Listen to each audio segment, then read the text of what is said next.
What's up, people? Backed by popular demand, I'm doing a bike check on my single speed mountain bike. The bike has been pretty popular on the channel and a lot of people are wondering what I've done to it so far and if I'll do a build video and so on. I will be doing a build video on the bike itself. It'll be more of a featured piece, so it'll take me some time to do, and I'm not done fully converting it over. I'm still testing some things and have other parts that I want to add to it, so I don't want to shoot that video or publish one until it's complete. But for now, I'll do a bike check on where it stands currently, and we're going to turn around and I'll show you what it looks like.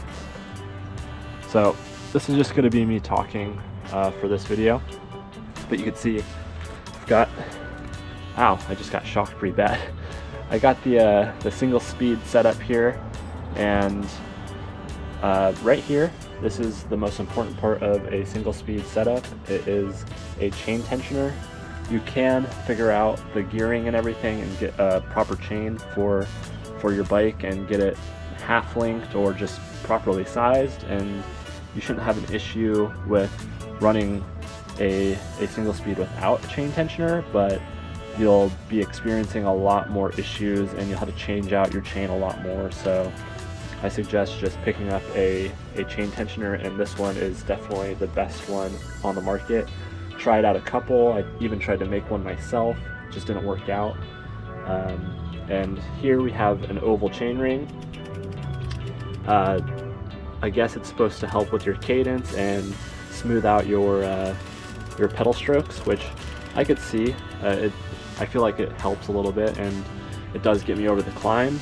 The gearing here for my bike in particular, this is a 20 tooth on the back and a 34 tooth on the front, 34 tooth O-ring, and a 24, or I'm sorry guys, I was not really ready to make a video, but yeah, okay, let's get back to it.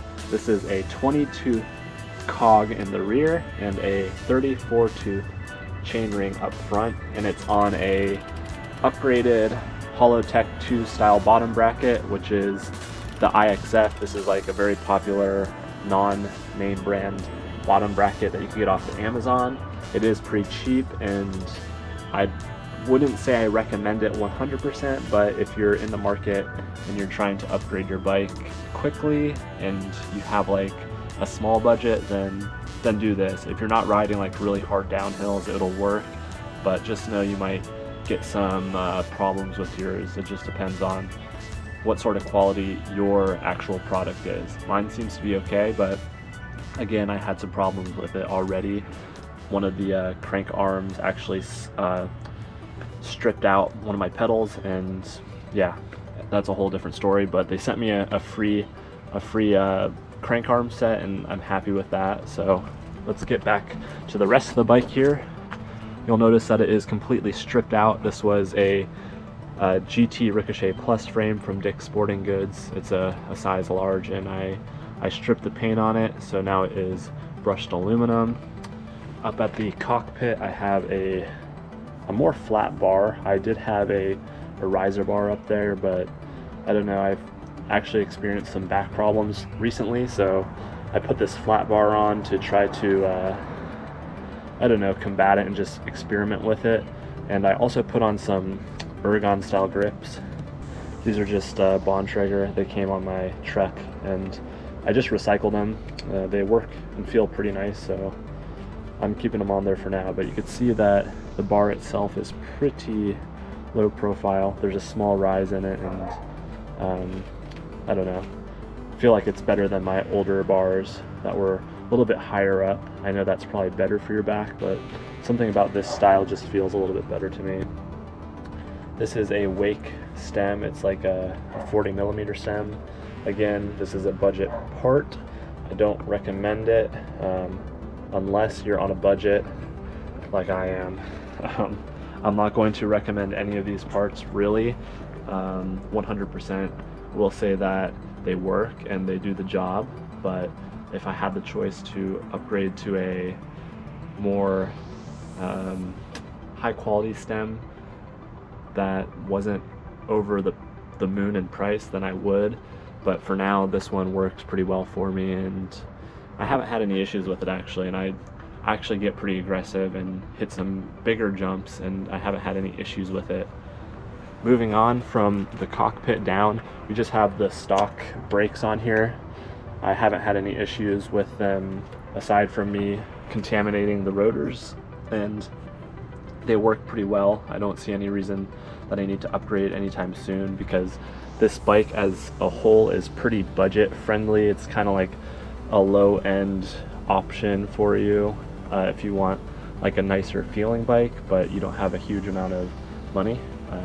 Again, I have the stock brakes and rotors on there, got the stock fork on there. Everything is pretty much stock. I blacked out the fork with some paint pen, and that's pretty much it. Got the stock tires on it. I'm going to convert them to tubeless tonight actually, so there will be a video on that. And that's pretty much it. Let's see, I've got the DIY dropper in here still, which I will show you if I could do it with one hand. There we go. You saw how quickly that came up, but there's a spring in there, and I actually have to update this video as well because it's pretty popular. And right here you can see there's a piece of fishing line coming out, and that pulls the whole assembly out. I've added a wooden plug in there to space out the seat a bit more, and then it's just springs. So yeah, it works pretty nice. I just have to make sure to put that, I thread the string into the bottom of the seat post, and that way it doesn't get torn up or anything. And I find this to be very effective, and I don't know, I would like a regular dropper seat post, but if you don't have, like I said, a huge budget and you're trying to get the same qualities of riding, then this is a good option. And I have a video on this, so I'll link it up so you could watch that. And that's pretty much it for the bike. I'm trying to think of anything else I could tell you about it. Like I said, it's pretty much all stock there. The only thing that I've really changed is the bottom bracket, the drivetrain, and the bars. Everything else completely stock, and I really like the bike. It's treating me well. I don't know if I'm going to, should probably be facing this way so you can see the bike. Don't know if I'm going to be changing anything else other than the fork in the future. Obviously the tires and everything, but yeah, it's a good bike. It's very playful and fun. It's a different feel from like a cross-country style bike or a full suspension bike, but again, I really recommend the frame set alone just to upgrade, because it's a really good budget-friendly option. Hope that answered some of your questions. I know a few of you were interested in what I've done to this bike, and that's pretty much it. Again, I'm trying to think of anything else off the top of my head that I've done to it, but really it's as simple as that. I've only done a few things to it, and it's treated me really well. I've been riding it hard ever since I got it in July, and it hasn't failed me. That's pretty much the main reason why I wanted to convert this to single speed, because you can't really go wrong with anything on the bike once you convert it to single speed. And again, I haven't had any issues, whereas my other bikes, full suspension and cross-country bike, are both on the sidelines because they have issues with like the shifting and all that. One of my bikes is completely dismantled, but yeah, the simplicity and consistency of a single speed is the main reason why I wanted to convert over to it. Especially in Florida, we don't have a ton of hills or anything like that, although my home trail, Graham Swamp, does have a lot of climbs, and they're pretty harsh. You could get away with a pretty standard gear ratio for a single speed, which is like the 2-to-1 ratio, where you'd want a let's say 32 up front and a 16 tooth in the back. But mine, like I said, I have a little bit more steep climbs, and they're pretty brutal. I changed my gearing to 34 by 20, which is obviously a little bit less than 2-to-1, but does the job. So I hope that helped you guys out again. I'll see you guys on the next one. Don't forget to get out there and create your own adventure however you can today. Spread some positivity, and I'll see you later. Bye.